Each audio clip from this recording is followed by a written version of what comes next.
This broadcast, we're going to go back to Gilgamesh and the Sumerians and Babylon and the Akkadians. And we're going to talk about the Bull of Heaven. We're going to talk about Ishtar, which is also Semiramis. So Semiramis is trying to build this mystery cult. She's trying to build this religion all around her. Her father had died or her husband had died, but they didn't want to say, I don't know, they had some weird hang-ups, but essentially there's a resurrection story. Hammuz, the son, is going to get killed by a pig, so they're serving pigs. And there's a lot of connections to Ishtar and Easter. Easter has lots of pagan origins and influences. Ishtar is one, Osara, or Arsara, Ostara. There's a Germanic princess. Anyways, Ishtar is Easter. Listen to it. Ishtar, Easter. Ishtar, Easter. Is this completely a coincidence? Many times the Catholic Church has taken over pagan holidays and adopted them as their own. And this is exactly what they did when it comes to Passover. So Easter, Merry Christian Passover. Jesus died right before Passover. He was doing 40 days in the desert or some shit, then dies. Passover was at that time. And so therefore the celebration of Jesus' resurrection, the Christians made sure that it aligned with Passover. When it comes to language, there's a argument that says that Ishtar had nothing to do with it. It's all this Ostara. So there's this, Germanic goddess. It's not the Greek or the Roman god, or the Sumerians, the Akkadian gods, the Babylonian god. It was a German god called Ostara. So Ostara is Easter. Ostara doesn't sound like Easter, but because German language and English language is the same, when they refer to Easter with the Latin language in German and Roman, they say a Paschal or some shit that basically means Passover, so it's not even close to Easter. So from the Latin, Greek, and Roman influences, you get Passover, but this has been around since 700. You had the author Bede, B-E-D-E, Bede, had said that by the 700s A.D., that the old tradition was gone and that the resurrection of Jesus had supplanted the old pagan traditions. So the Easter's been around since 700 A.D. It's been around for a long-ass time. And it makes sense, too, right? If you're the Son of God, you're one person, but you're also a human, and you're a God, and there's a Holy Spirit. So you're three people, but you're really one person. And when you get killed by the Romans, they blamed it on the Jews, but it was the Romans. Tiberius, that's the emperor. If you want to, ask these religious people, who was the emperor in charge during Jesus' crucifixion? It's Tiberius. They wouldn't know that. They know Pontius Pilate. They know it's the Jews, but they don't know who the fucking emperor of the Roman Empire was. It was Tiberius, okay? So Roman Empire and Christianity are very weird because the Romans killed Christianity, but then 400 years later they adopted Christianity as their religion, which essentially made it the most popular religion in the entire world. It's why America and Europeans, and there's Christians, Russians, there's Christians all over the place. So Easter is an amalgamation of influences. It's the Christian Passover. It's also the Christian celebration of Ishtar and Ostara, a Babylonian goddess and a German goddess. So the Easter is also springtime. It's dated from the March 21st spring equinox. So Merry First Sunday after the first full moon after March 21st. Right, as a secularist, that's all that Easter means to me. Oh, it's the first Sunday after the first moon after March 21st? So it's a springtime celebration because March 21st is the, bedrock on which the date, the ecclesiastical date, somehow ecclesiastical lunar, the ecclesiastical lunar definition is different than, so I see a full moon, right? Tonight it's Saturday, so it's the day before Easter 2019, April 20th.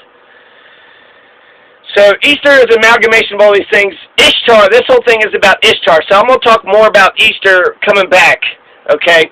I want to talk about Ishtar because there's a lot of similarities, and they try to make connections, but then there's also reasons to, somewhat doubt that there's a direct connection. But Ishtar, they've been celebrating resurrections and spring times and, fertility and eggs and rabbits and what the fuck ever. Ostara is more into the rabbits, because you got a pig in this story, and then you got an 8-pointed star and a gate. So Ishtar was known for gate. Gate was a symbol of Ishtar and something else. But Ishtar, Easter. So the Christianity comes out of the Roman Empire. The Roman Empire was celebrating Ishtar, the Sumerians, Babylon.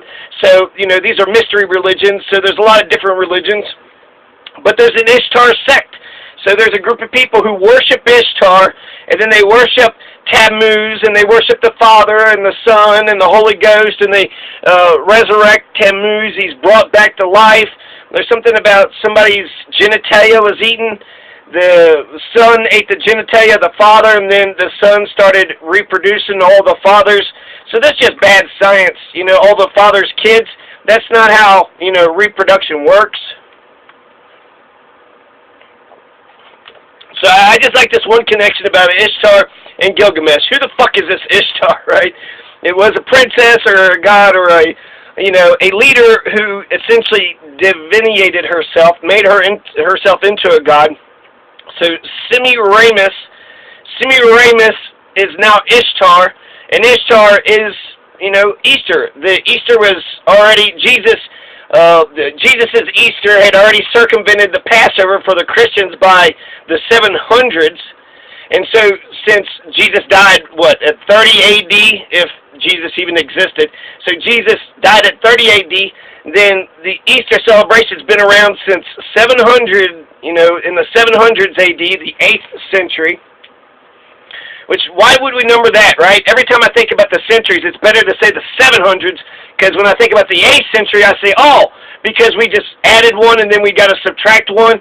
The 8th century is the 700s, 9th century, 800s. Anyways, we're in the 21st century, even though it's 2000. So, what am I trying to say? So without further ado, I'll just go straight to the story, right? So Ishtar and Easter, there is a connection between Ishtar and Easter. They, even though they had supplanted it by then, they had been around the whole time. The Romans had been around the whole time. So to think that Ishtar out of Rome couldn't have turned into Easter out of Rome, I think it's a pretty easy connection. I think both Ostara and Ishtar. Maybe Ostara was Ishtar, right? But Ostara doesn't sound like Easter. Ishtar sounds like Easter. Ishtar, Easter? It might be a coincidence, but that's a hell of a coincidence. Okay. So, Ishtar, we have a story about this goddess Ishtar in the Epic of Gilgamesh. Now, Gilgamesh is the hero of heroes. He's the first story about any king or great man, first historical written record about a great king that, did notable achievements. He built the city of Uruk. He built the wall of Uruk. And that's interesting, with the whole conversation about walls in America. But Uruk could also be Iraq, so that could be the first city. This is all in Mesopotamia, the cradle of civilization. And so, in Uruk, this could be Iraq, this cradle. So this is where Gilgamesh comes from. He's the first hero in all of human history. He was a real man, and then the Epic of Gilgamesh, he tries to take on godlike qualities. So the epic could just be, historical fiction, turning a king, a real king, into, something that's not even possible. Alright, let's just go straight into the story. I've disclaimed it far enough. So Ishtar, she likes Gilgamesh. She wanted Gilgamesh and her to become sexual partners, to be a consort. Now, Enkidu, Gilgamesh, okay?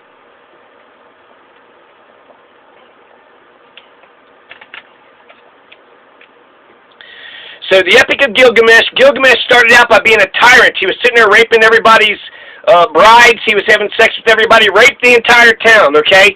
So he starts out as a tyrant, and the people are pissed off, and the people pray to the gods, and the gods create Enkidu. So Enkidu is a wild man created by the gods. He is the opposite of this, king, this urban, civilized, modern civilization, whereas Enkidu is running around with the animals, drinking out of the water, walking on all fours. So he's essentially a wild man. He's essentially a Mowgli. He's a boy raised by the wild. He's also my ideal when it comes to raising children. You need to give them freedom when they're, just growing up so they can become strong. But then eventually you got to transform that wild person into, being with society. And there's a transformation that's like that. I'm not too keen on the transformation. And then Enkidu and Gilgamesh are going to fight, and Gilgamesh is going to win. And then Enkidu and Gilgamesh are like best friends afterwards. So Enkidu starts out as a badass, right? A wild man created by the gods. A wild man created by the gods. So Enkidu was created to go after Gilgamesh. They fight. Gilgamesh wins in a wrestling match, so it's not like shooting bullets or anything. After Gilgamesh and Enkidu become best friends, they're going around. They defeated the ogre Humbaba, right? The Dumb Dada Humbaba. Humbaba. So Humbaba is the guardian monster of the Cedar Forest.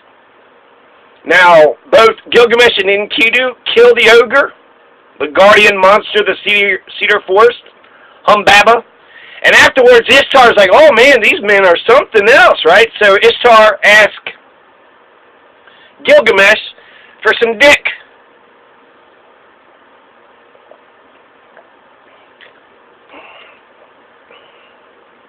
So Gilgamesh does not want to do, it wants nothing to do with Ishtar's pussy.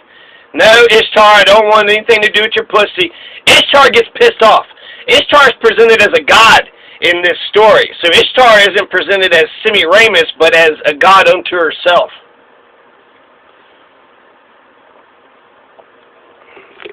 So Ishtar gets the bull of heaven. She gets her father to give her the bull of heaven. She goes to heaven. Anu is her father. And it was Aruru. Aruru is the person, the goddess that formed Enkidu.